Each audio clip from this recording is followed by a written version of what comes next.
Olá pessoal, bem-vindos ao Maioridade Podcast, nosso bate-papo semanal sobre envelhecimento saudável e longevidade. Eu sou o Ricardo, sou produtor desse podcast junto com o Beto, que é diretor da Clínica Maioridade, especialista em gerontologia e longevidade. Hoje o nosso podcast é sobre a memória, a importância da história de cada um na vida de todos nós.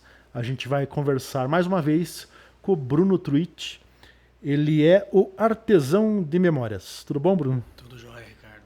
Muito prazer. O Bruno, ele faz um trabalho muito legal. É um trabalho de reconstrução, de construção de histórias e biografias, né?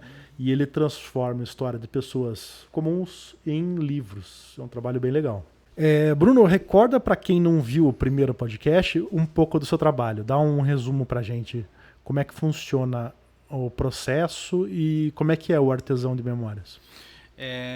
O meu trabalho, Ricardo, basicamente é botar no papel histórias que vão desaparecer se nada for feito. Então, todos nós temos essa experiência de pessoas queridas, de pais, avós e amigos que se vão, e essas são histórias das quais a gente guarda um pouquinho e depois de um tempo nada, né? Então o nosso trabalho é basicamente transformar em vinho um suco que logo vai se estragar, né? Que são histórias que estão aí na cabeça das pessoas, e o nosso trabalho basicamente é imortalizar isso enquanto há tempo. Legal. Se você não assistiu o primeiro podcast com o Bruno, assista, tem um link na descrição. Vale a pena. E antes de a gente começar, eu peço a gentileza que vocês deixem um like, comentem, compartilhem, ajude a gente a chegar em mais pessoas, comentando, deixando um comentário no vídeo. O YouTube distribui a gente para mais pessoas. Beleza? Vamos retomar então nossa conversa. Eu queria falar uma coisa que eu tinha ficado de falar no podcast passado, mas acho que a gente pode começar daqui. É legal que você deve ter, imagino que você tenha vários tipos, né, de materiais, né, de coleta, de formas de coletar materiais, né? E eu fiquei pensando também, uma coisa que eu queria ter te perguntado, que você deve também ter histórias cruzadas, né? Pessoas falando a mesma história com pontos de vista diferentes, né? Exatamente. E o que atesta para o que o Beto tinha falado, né, que a memória é afetada pelo emocional. Então, às vezes, quando eu estou fazendo trabalhos, alguns trabalhos envolvem vários narradores contando uma história comum. E daí ocorre isso sempre, vendo como cada pessoa enxerga o mesmo evento, o mesmo período de dificuldades. E tem umas que contando parece, foi tranquilo. E daí outra contando, nossa, eles passaram 15 anos do inferno.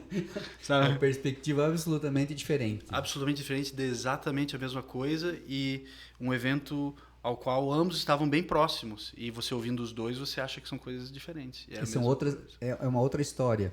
Assim talvez seja, o que você acha do Beto? É o Beto.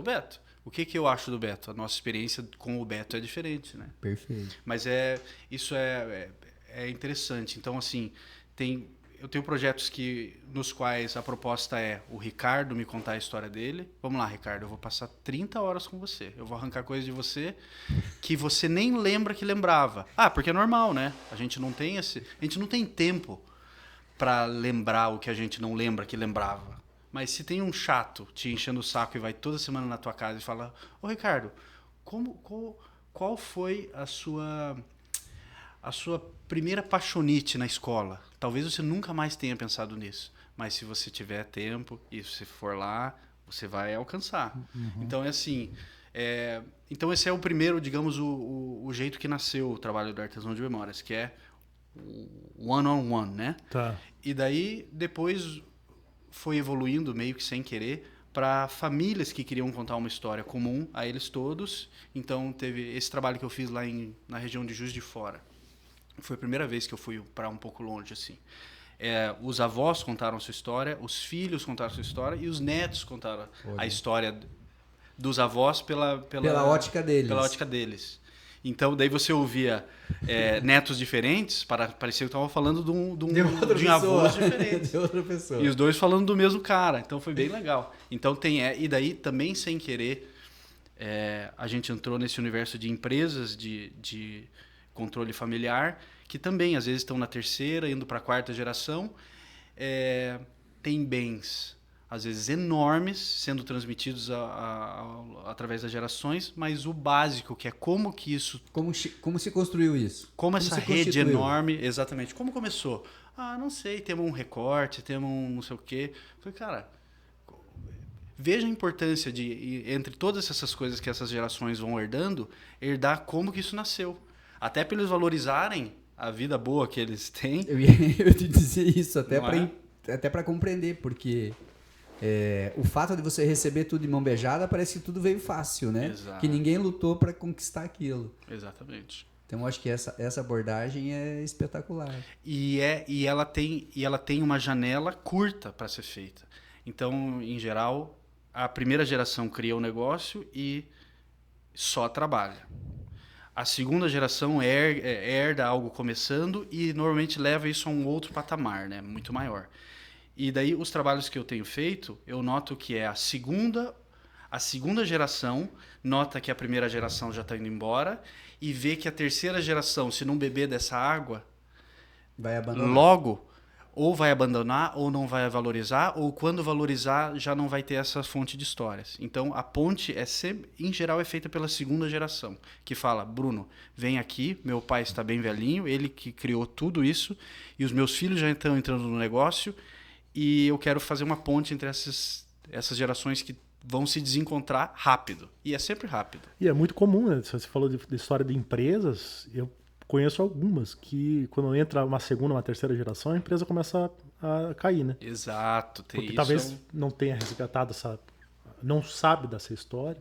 E por não saber essa história, não toca a empresa com o mesmo amor, porque não a conhece, Não e valoriza. com a mesma responsabilidade, a mesma parcimônia, a mesma, né, de quem fundou. Então, esse negócio das empresas é bem legal isso, notar que a segunda geração, ela às vezes pensa, eu conheço um pouco da história, mas a fonte primária, que são os fundadores, já estão bem velhinhos, ainda conseguem contar essa história, e se você piscar, eles ou vão para o outro lado, ou já deixam de conseguir contar essa história muito bem, e os netos aí ficam órfãos dessa história, herdando uma estrutura enorme que eles não sabem de onde veio. Exato, é isso aí. Então, essa ponte é bem legal, e ela, em geral, as pessoas pensam em fazer isso, e eu digo, por favor, não hesite. Se você pensa em fazer, façamos, nem que seja um trabalho mais básico, mas façamos ontem.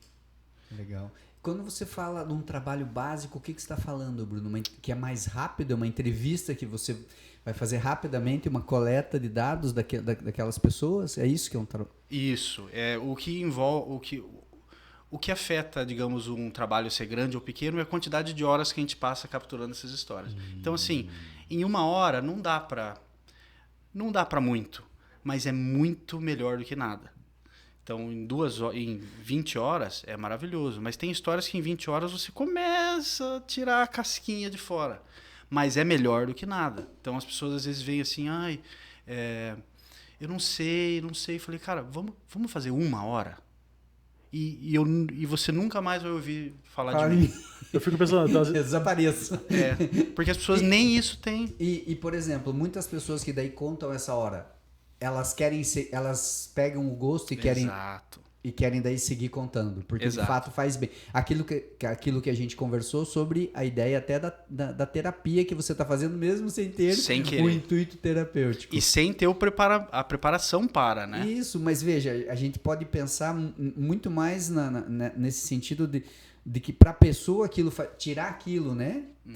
Trazer aquilo à tona, como você falou. Veja, relembrar lá de uma paixonite, relembrar de uma situação que foi confortável ou desconfortável na sua infância, na sua adolescência, lugares que ela nunca tinha revisitado, ou que se revisitava para ela mesma, mas que agora, depois desse tempo transcorrido, ela visita e ela consegue olhar até com outros olhos, construindo essa memória e deixando essa memória para que as pessoas vejam, olha, eu passei por isso.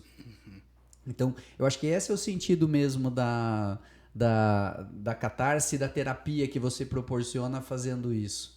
Nessas modalidades de trabalho que você falou, então você tem o one-on-one, daí você tem a história das empresas, você também disse que tinha uma outra modalidade que eu achei muito legal do ponto de vista da construção da história. Teve. E essa foi... Não faz muitos anos que eu fiz o primeiro trabalho dessa natureza. E desde então fiz outros.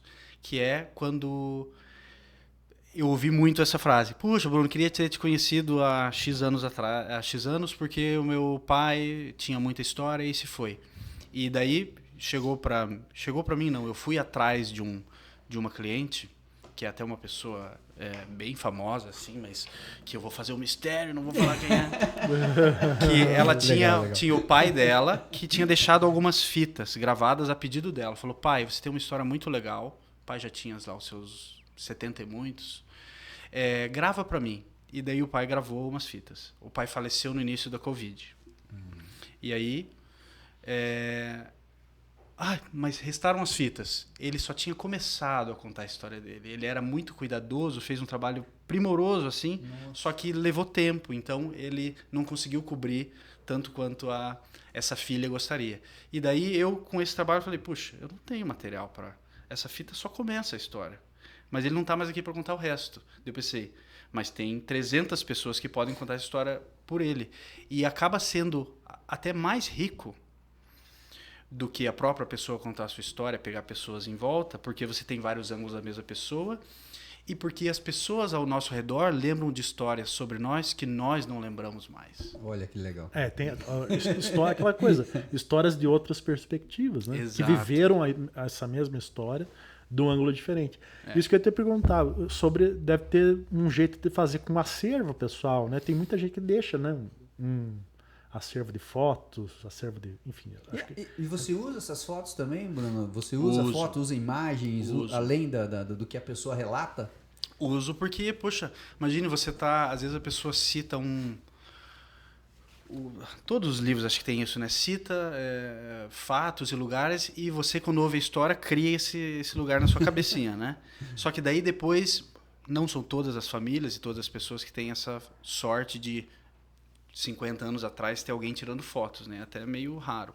Mas algumas famílias têm um acervo enorme, então a gente usa, claro que com parcimônia, as fotografias para não ficar uma coisa muito até cansativa, mas eu sempre tento temperar. Um livro baseado em 2 horas de conversa, por exemplo, pode ter umas 10, 15 fotos. Um livro enorme como esse aqui, mais grosso, dá para ter até uma centena de fotos, às vezes mais. Porque essas fotos também, né, gente, depois que passa o tempo, vira um monte de coisa que ninguém sabe localizar. Ninguém sabe quem são as pessoas. Então é um jeito de imortalizar também aquela caixa velha de fotos que tá lá. Legal isso é muito joia. Então a gente bota as fotos, nenhuma foto de livro meu, assim, quando é possível, vai sem legenda, explicando exatamente quem é, em que contexto, o lugar, porque também, daí a gente aproveita para, junto da história, preservar também um pouco do acervo fotográfico, visual, documental, às vezes, da família, né?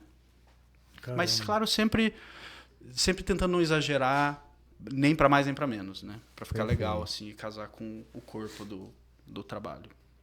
E uma coisa que me falta, né, Beto, e que você é uma fonte inesgotável de curiosidade e de conhecimento, o que hoje, por exemplo, o que a ciência diz de mais novo sobre essa questão da memória e o que as pessoas podem fazer, o que se recomenda fazer hoje para que se tenha essa perspectiva de uma longevidade em termos de memória maior, assim. São diversos aspectos hoje, né, que a gente conhece sobre memória que não se conhecia. Como o Ricardo citou já, né, no primeiro podcast, a gente tem diferentes tipos de memória. E os diferentes tipos de doença, eles afetam as nossas memórias de forma diferente também, né?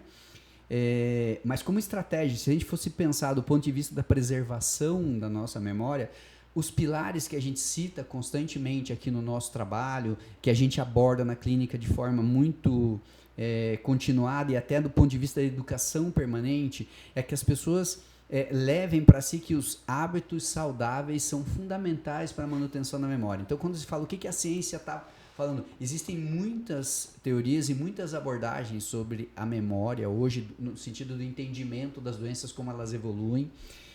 Existe um estudo recente mapeando, né, cerca de 15 mil ressonâncias magnéticas de diferentes pessoas com diferentes estágios, né, de doenças e evolução na idade, né, na condição cerebral, para mapear como acontece o envelhecimento cerebral. Hoje está sendo possível esse mapeamento, né, e a partir da inteligência artificial construir modelos para ver o que é um envelhecimento cerebral saudável e o que é um envelhecimento cerebral patológico. E isso está vindo à tona agora com uma série de informações que antes não eram possíveis, exatamente porque a gente não tinha ferramentas para fazer todos esses dados comparativos. Quando a gente fala em inteligência artificial, a gente sabe que a gente está falando de cada vez mais pessoas que têm conhecimento e que alimentam aqueles computadores para que ele possa fazer a leitura de múltiplos parâmetros que para nós fazendo ia demorar muito tempo. Então a inteligência artificial hoje, por isso que a gente está falando de um número grande de imagens, desse mapeamento crescendo, para que a gente possa ter noção do que é o envelhecimento cerebral saudável, o que é o envelhecimento cerebral, ou que pessoas, na medida que vão envelhecendo, vão ter probabilidade de sofrer determinadas doenças, né, que afetem o cérebro. Existem diferentes tipos de doenças que afetam, né, a nossa memória, mas normalmente o que a gente fala do ponto de vista da prevenção, da coisa que é mais simples, que todos nós devíamos pensar, são os 3 pilares, que é você manter uma dieta e uma alimentação saudável, porque a gente sabe que essa relação fundamental entre o que você come, como funciona, né, cada vez mais a relação entre o seu intestino e o seu cérebro, que é fundamental. Então, quando a gente fala de dietas altamente pobres em ultraprocessados e muito ricas em alimentos vivos, em alimentos naturais, isso tem uma função de preservação da saúde cerebral. A gente fala do exercício físico porque a nossa circulação cerebral tem que ser mantida, e a condição para manter a nossa circulação cerebral é manter o nosso corpo ativo. O nosso corpo tem uma rede gigantesca de capilares, de vênulas, de artérias, de arteríolas, de veias, que tem que permear todo o nosso corpo e tem que chegar, claro, ao nosso cérebro. E para que essa rede continue funcionando, nós precisamos manter o nosso corpo ativo. Então, na medida em que eu vou deixando o meu corpo menos ativo, eu vou tendo uma perda significativa da minha função cardiovascular, da minha função circulatória. E como que eu vou oxigenar um tecido que precisa de oxigênio mais do que qualquer outro tecido do corpo, juntamente com o coração, que é o cérebro? O nosso cérebro gasta energia, precisa ser nutrido, precisa ser suprido, né, desses nutrientes. E como que chegam esses nutrientes? A partir exatamente dessa condição sistêmica, de um coração que tem uma função cardíaca preservada, de uma circulação que mantém, né, toda essa função e aporte sanguíneo para o nosso cérebro. Obviamente, essa junção com o nosso sistema digestório, que vai fazer a digestão e que vai nutrir dos nutrientes adequados para que os nossos órgãos e sistemas funcionem de forma adequada. E, em última instância, o último pilar que a gente sempre fala é o sono. E por que o sono é tão importante? Porque é durante o sono que acontecem diversas atividades que só ocorrem naquele momento. E essas atividades estão, vamos pensar do ponto de vista simples, é como se fosse a higienização do nosso corpo, a higienização do nosso cérebro, a retirada de todos os subprodutos que não vão fazer bem para nós. Então, por exemplo, as próprias proteínas que são causadoras do Alzheimer, as beta-amiloides e as proteínas tal, elas deveriam, né, ou devem ser retiradas durante aquele momento de sono, tá? E se a gente não tem um sono adequado, se a gente não passa pelas diferentes zonas de sono, o nosso cérebro não é devidamente higienizado. Por outro lado, a gente também sabe, né, que durante a noite é quando se consolidam aquelas aprendizagens. Durante a noite é que se consolidam tudo aquilo que a gente durante o dia teve como experiência e que pode nos ajudar a crescer, porque do ponto de vista da aprendizagem, do ponto de vista da cognição, eu vou só passar aqui Apagou Vê a se tela. ativou aqui nossa tela, ela desativou. Aí, vamos lá, o que era mesmo? Ricardo aqui, Betinho. Aqui. Eu dei um cutucão, mas não deu certo. Deu. Do ponto de vista da aprendizagem, do ponto de vista até do que se pensava, né? Havia um mito que o idoso não aprende. Até a gente já usou, né, esse ditado aqui, que não se ensina um truque novo para um cachorro velho. Para a gente manter nossa memória afiada, a gente tem que passar por desafios.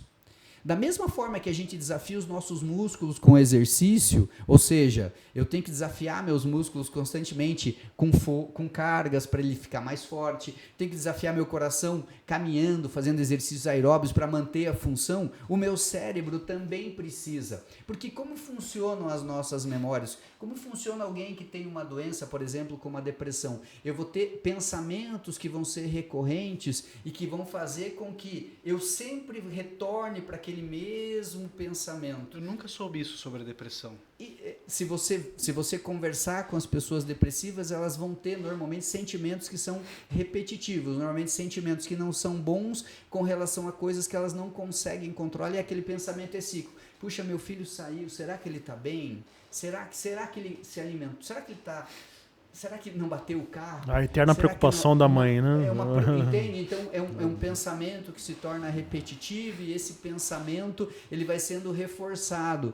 E a pessoa não consegue sair daqueles ciclos, né? Então, como a gente sabe que as emoções estão muito ligadas exatamente a como você vai agir, na depressão é muito difícil você tirar o cara que só quer ficar na cama, porque aquilo é um ciclo. Ele tá além de todo o desequilíbrio que ele tem químico, né, no cérebro, mesmo que ele passe, os pensamentos vão sendo recorrentes. Então, a memória de uma pessoa depressiva, ela vai piorando significativamente. A capacidade dele de sair daquele estado e aprender coisas e ter novos interesses. Então você normalmente associa a depressão no velho à perda de memória, e inclusive a maior risco de demência, de uma demência. Então é muito importante que as pessoas cuidem da sua saúde mental. O sono ajuda de forma significativa na saúde mental. O exercício ajuda de forma significativa na saúde mental. Então, quando a gente está falando disso, é porque exatamente existem hoje evidências que demonstram, né, que a sua memória, que a sua saúde mental pode ser preservada a partir da adoção, né, desses hábitos dentro desses três pilares, né, que é a manutenção de um sono de qualidade, que é uma alimentação saudável e você realizar exercícios. Do ponto de vista de estratégias não medicamentosas, essas são as mais poderosas. Claro, existe hoje uma série de estudos que vão em busca de medicamentos que podem renovar, né, a condição cerebral. Existe também um estudo recente que eu estava lendo, que se estuda os esquilos que hibernam durante um determinado tempo, e quando eles voltam dessa hibernação, eles baixam, né, o seu metabolismo, e nesse baixar o metabolismo eles economizam, né, toda a sua energia, e quando eles voltam existe uma ativação cerebral intensa. Então existe um grupo estudando que tipo de substâncias existe para ativação cerebral dos esquilos quando eles voltam para uma atividade cerebral de aprendizagem, de uma série de coisas, para utilizar isso para melhora da memória humana. Então existem diversos estudos hoje, né, sobre como melhorar a memória, mas do ponto de vista simples, que está ao alcance de todos, esses pilares são alcançáveis, né, por todos. Além disso, junto com a própria condição do sono, também o gerenciamento do estresse, porque o estresse altera nosso estado emocional e altera a nossa capacidade de aprender e de reter informações também. Se você for pensar sempre, se você vai fazer uma prova, quando você tem um branco na prova, não é porque você estava tranquilo. Você estudou, daí chega na prova e você tem um impacto emocional e você não consegue lembrar das informações que facilmente você teria se você estivesse numa condição mais tranquila. Então, o estresse emocional altera não só a nossa capacidade de aprender, como altera a nossa capacidade de memória. E mesmo as pessoas que envelhecem, elas têm um nível de estresse exacerbado, muitas vezes associados a condições que são, por um lado, crônicas, né, de doenças crônicas, ou pela saúde familiar, ou simplesmente porque dentro da rotina cotidiana existe, né, uma autocobrança, uma autoexigência exacerbada que leva ao nível de estresse. Então, como que eu controlo e como que eu gerencio o meu estresse? Essa é uma condição fundamental. Eu tenho que gerenciar o estresse.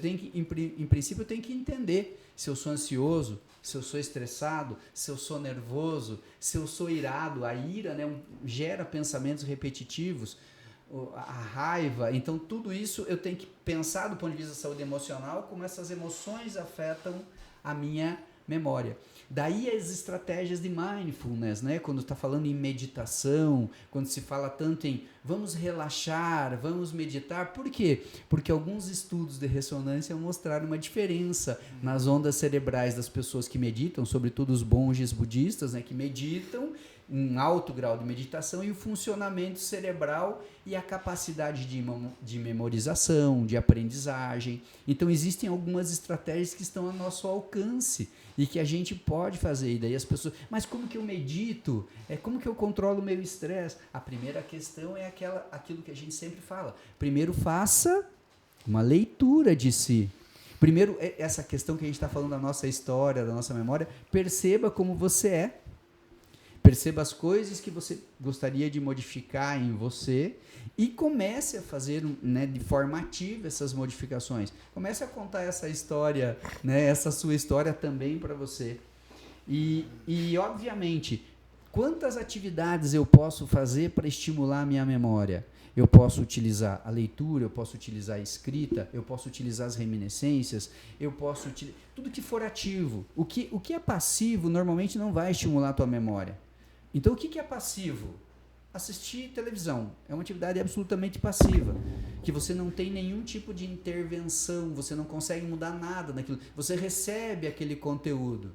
Assistir um jogo durante 6 horas, um jogo de tênis, não é uma atividade na qual o teu cérebro vai ter algum tipo de trabalho. Ele está engolindo, inclusive, todos os comentários a partir da visão de pessoas que estão ali vendo o jogo, que você nem interpreta o que está acontecendo.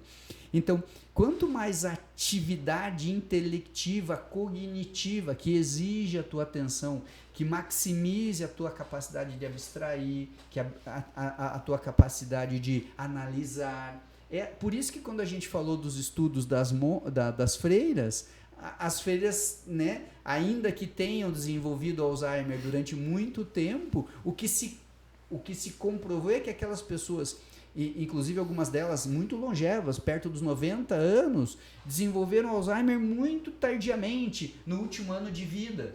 Por que muito tardiamente? Porque se você for acompanhar a rotina que elas tinham do ponto de vista dos desafios cotidianos, elas tinham desafios cotidianos que elas tinham que cumprir do ponto de vista da leitura, do estudo, de mentoria.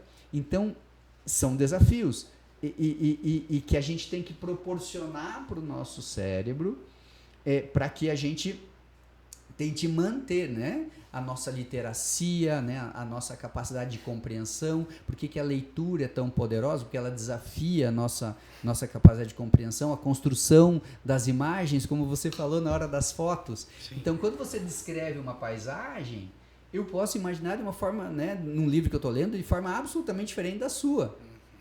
E por que quando eu assisto filme não é a mesma coisa? Porque nunca, nenhum filme vai trazer a riqueza de detalhes que traz um livro. Então, quem lê um livro e vê um filme, normalmente se decepciona. Né? Normalmente o livro é mais legal. Parece uma coisa meio pretensiosa, mas quando você gosta muito de um livro, o filme nem adianta ver, né? Não, porque você já imaginou diferente, já, né? E a riqueza de detalhes que você consegue trazer com o poder das palavras. Quando você me pergunta, então, dessas questões, né, da memória e a preservação dela, eu acho que os pilares são fundamentais. E também é muito importante do ponto de vista até de como a gente entende o que é a memória, que a memória é uma coisa que é constante. O que acontece normalmente está constantemente conosco. E o que é muito importante num determinado momento é que se você está envelhecendo e começa a perceber que você tem lapsos de memória, que você começa a perceber que aqueles lapsos são maiores do que normalmente você tem, porque esquecer é normal. Você perdeu uma chave, não sabe onde guardou, mas se de repente você começa a perceber que nomes de pessoas que você tem um convívio constante começam a ser difíceis de recordar, que você sai para fazer um caminho e de repente você não sabe aonde você está, e que você tem que parar e relembrar não só o caminho, mas por que você está ali. Isso já não é normal. Isso são relatos que dentro da clínica acontecem. É uma coisa bem importante você ter falado isso, porque são sinais de alerta, né? Sinais de alerta. Normalmente a gente sempre deixa uns sinais de alerta para várias coisas que a gente fala aqui. Porque às vezes a pessoa em si não presta atenção, mas os filhos, os netos, às vezes podem estar olhando, né? E daí era o link que eu queria fazer exatamente com o Bruno, nesse sentido de que até para você que vai conversar com as pessoas, e quando alguém te chama, né, para conversar com alguém, independentemente do estágio que ela tenha, ou mesmo que não tenha identificado alguma perda, que na medida que você converse com elas, na medida que você entre, né, nesse grande baú que são as memórias, que você explore daquela forma como você tinha dito. As diferentes perguntas que você faz vão fazer com que essa pessoa revisite aquele lugar de forma diferente. Que você consiga construir essas histórias do ponto de vista dessas diferentes perspectivas, e que essa compreensão até que você tem do seu trabalho, como você falou, eu não tenho intenção de fazer terapia, mas que você tenha hoje, né, esse sentido da importância do teu trabalho como artesão da memória. Eu acho que esse a grande condição de você ser artesão, é essa construção que você faz. E daí eu pergunto para você, eu levo para você dentro dessas construções, né, que você já fez ao longo do tempo, se dentro dessas construções em algum momento você já pensou em transcender apenas o trabalho com a memória e se preocupar muito mais com a memória como essa condição de saúde, de manutenção da pessoa conectada com ela mesma. Puxa vida, hein, Beto? Nunca pensei, porque para eu ter essa pretensão eu teria que fazer um curso universitário. E eu tenho uma dificuldade muito grande com grandes teorias de tudo. Assim, eu sou um músico, né, prático, assim, mas eu não sei ler partitura. Então, tudo que eu tento já tentei ler alguns livros técnicos nesse sentido, assim, mas eu vejo que eu sou mais... Eu me entendo mais como um operário, assim. Então, eu acho que eu faço o que os teóricos dizem que eu faço, mas eu não sei bem como. E eu sei que existe essa... É um ganho duplo, né? Então, enquanto você está conversando com uma pessoa, ele sabe que a história dele está sendo preservada, ele sabe que são palavras que vão viver muito mais do que ele, e, ao mesmo tempo, ele está tendo uma injeção de dopamina, sei lá o quê, porque dizem que não há som mais doce do que o som do próprio nome, né? Sem dúvida. Então, as pessoas muitas vezes são pessoas... acho que todo mundo, acho que nós próprios, para mim está sendo muito legal que vocês se interessem por mim, pelo meu trabalho. Então, eu imagino pessoas que às vezes vivem uma vida já muito recolhida, porque todos os amigos já se foram, às vezes. Isso eu estou falando de pessoas bem mais velhas, mas o meu trabalho hoje em dia já envolve pessoas bem jovens, inclusive. Mas, assim, estou pensando nessas pessoas que já estão nessa fase com a qual, por exemplo, a maioridade lida, né? Então, para essas pessoas é uma delícia, porque eles sabem que tal dia vai aparecer o Bruno lá e vai passar 2 horas tomando um café, dando risada, às vezes, de coisas que a própria pessoa não acha engraçado sobre si, mas que eu acho, porque às vezes são. E, vou me abrir com o Bruno. E às vezes as pessoas entram... Você fala da catarse, né? As pessoas entram nesse exercício de uma forma tão profunda que eles logo esquecem que tem uma câmera, logo esquecem que me conhecem há poucas horas e me contam coisas que depois eles falam, mas não põe isso no livro, pelo amor de Deus. E você põe ou não? Não ponho, né? Às vezes eu advogo, falo, deixa por isso, X, Y, Não é tão ruim quanto não é parece. tão ruim. Ai, tal pessoa não vai gostar. Mas assim, Não eles vamos citar esquecem. nomes, né? Não vamos- Exatamente. E você veja, uma coisa mágica. Eu passo X horas com os meus narradores. E ao fim de poucas horas, eu já sinto isso, eu acho que na maior parte das vezes é real, que eu os conheço melhor do que alguns familiares os conhecem e imagino. do que eu conheço alguns dos meus familiares. Olha só. Porque são horas. Eu não chego lá e falo do tempo, não sei o quê. Eu chego e começo e falo: e aí, como era seu pai? Meu pai era alto, não sei o quê. Você se dava bem com ele? Deu, cara. Não sei. Você conseguia contar problemas? Sabe? Então, são horas de conversa tão densa e intensa que ao fim de algumas horas eu conheço o Ricardo melhor do que primos dele com quem ele conviveu a vida inteira. Filhos. E às vezes o cara passa a me conhecer também, porque às vezes a pessoa...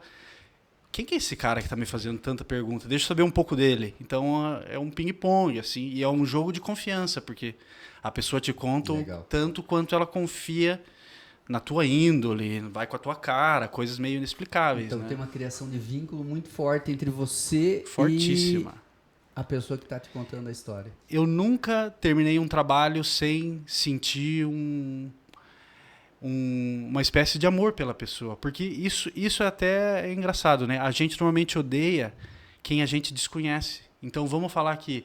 Estádio de futebol. Os caras se comportam que nem uns animais no estádio de futebol. Ignorando que fora do estádio é o seu irmão, é o seu cunhado, é o seu melhor amigo. Então, assim, o fato da gente conhecer uma pessoa, por mais e eu já entrevistei pessoas, né, vocês podem imaginar, completamente diferentes de mim, com opinião política oposta, opinião de tudo. Você não consegue sair dessas horas de conversa intensa sem gostar da pessoa. Engraçado, né? Acho que quando a gente se aprofunda, né, e vai conhecendo qualquer pessoa, né, a gente se aprofunda na vida de qualquer um, a gente acaba tendo essa simpatia, né? Exato. E é claro que talvez eu vá conhecer um cara por quem eu tenha desprezo ao fim de algumas horas, mas eu ainda não tive esse desprazer. Então, assim, em geral, quanto mais a gente conhece uma cidade, uma pessoa, uma família, uma empresa, mais a gente enxerga o bom nela e cria uma liga, um apreço, né? Faz uma ligação afetiva. Afetiva. E acaba sendo um negócio legal para todo mundo. Eu aprendo um monte com as pessoas com quem eu converso. Eles aprendem sobre si nesse processo de passar horas e passar semanas pensando o que eu vou falar para o Bruno semana que vem, o que falta. Existe toda uma preparação deles também para fazer isso. Você, de alguma forma, estimula essa preparação? Você deixa perguntas, deixa tarefas? Não, em geral eu falo, vai pensando no que você quer me contar e que não me contou ainda. Não fico falando, semana que vem vamos falar de trabalho. Olha que Em geral não faço isso. Em geral eu falo assim, aberto, vai pensando. deixa um exercício gigante de memória para eles. Exato. E às vezes, no meio da entrevista, eu tento me frear nesse meu ímpeto de ir arrancando coisas, e às vezes fico em silêncio. E é um silêncio, às vezes, intencional, assim, não vou falar agora, vou esperar uns segundinhos. E daí a pessoa, às vezes, vem e me fala um negócio que eu nunca saberia perguntar. Sabe o que eu lembrei ontem, que você me perguntou semana passada do não sei o que, da cor do cavalo branco de Napoleão? Não sei o que. Então, até nos silêncios, eu arranco coisas, às vezes, que se eu fosse um entrevistador muito sedento, assim, às vezes você abafa a pessoa. Então, às vezes, até deixa legal ela... Fala aí uma coisa que você não me contou ainda. Tem um segredo aí que nem os teus filhos sabem? Às vezes a pessoa fala, não. E daí na outra semana, tem. Lembrei. Deixa eu te contar uma Deixa eu coisa. te contar. Mas não vai pro livro. Tem. E a intimidade do segredo, coisa legal. Você vê, e ele conta para um desconhecido uma coisa que... se fosse a público, seria uma vergonha. Mas ele já criou uma relação de confiança tão grande comigo, que daí eu, às vezes, também conto um podre meu. Sabe que em tal altura eu achava isso também? Eu quero, nossa, que babaca que você era. Pois é, a gente às vezes é uma... Mas eu tenho muita sorte, até hoje, de ninguém ter me dispensado. Mas muitos trabalhos desses, alguns dos melhores, começam meio tensos. Eu não queria fazer esse trabalho. Eu falo, tudo bem, você quer que eu vá embora? Não. Fala um pouco não sei o quê. Daí as pessoas vão amansando, sabe? Mas vai acontecer um dia do cara falar, não fui com a tua cara, Ricardo. Não vou falar com esse cara aí. Não gostei dele. Então é uma relação bem de... Vira uma amizade, né? É impossível. Eu tive o prazer de carregar o caixão de narradores meus. Que foram pessoas que eu passei a adorar. A admirar e a gostar muito. E daí tive a honra, o neto de um narrador meu, um cara que nós ficamos muito amigos. Passamos umas 40 horas juntos. Olha só. Eu segurei numa das alças do caixão do cara e vou levar comigo esse momento de... Foi um cara... Poxa, foi uma pessoa que enfrentou coisas enormes na vida, assim. E poderia ter me tratado com soberba, porque quem era eu entrevistando ele, o grande, não sei o quê. Mas o cara me tratou com respeito, sabe? Então, é um trabalho que sempre acaba gerando uma amizade, um bem-querer, assim, de ambas as partes. Eu acho que o teu trabalho é quase impossível você não ter essa relação, né? Eu acho muito difícil acontecer. Eu acho que não vai acontecer. Porque a pessoa se sente tão bem falando dela mesma, de contar a sua história, a autoestima da pessoa, ainda mais a pessoa idosa que tem que sempre quer conversar com alguém, né? Precisa de gente para conversar. Exato. E daí tem neto que já esquece essa história 500 vezes, vó, não conta mais. Não, mas tem uma pessoa aqui que vai Tem querer... o Bruno aí que tá doido pra ouvir tuas histórias. Então acho que isso você trabalha muito com isso, né? Sem dúvida. E eu acho que você não vai ter esse problema, não. Tomara, porque a gente vai sempre com uma expectativa e tal, mas eu já enfrentei desafios, fiz trabalhos que foi tirar leite de pedra, pessoas monossilábicas, mas que ao fim de horas e horas, somando todos esses pedacinhos e com a confiança que vai crescendo, geraram trabalhos legais e pessoas às vezes que nunca contaram nada e ela se foi, mas restou um documento, né? Que legal. Pessoal, infelizmente já também estouramos o tempo desse. Fica o convite, Bruno, para a gente fazer mais outros podcasts sobre memória, sobre livro, porque eu acho que sempre tem história para gente contar, né? Sim. Os nossos podcasts, para você ter ideia, são intermináveis. A gente sempre tem que pausar porque o assunto sempre vai para frente. Sempre tem demais. Mas agradecemos a sua presença mais uma vez. Eu peço a gentileza que vocês... Deixem um like, compartilhem, curtam o vídeo, comentem, deixem um comentário, pode ser um oi, um alô, que ajuda o YouTube a distribuir a gente para mais pessoas. Obrigado, Bruno, mais uma vez. Eu que agradeço, Beto e Ricardo, por me receberem aqui. Foi muito legal conversar com vocês. Muito obrigado. Obrigado. Muito obrigado mesmo. Até a próxima. Valeu. Valeu, pessoal.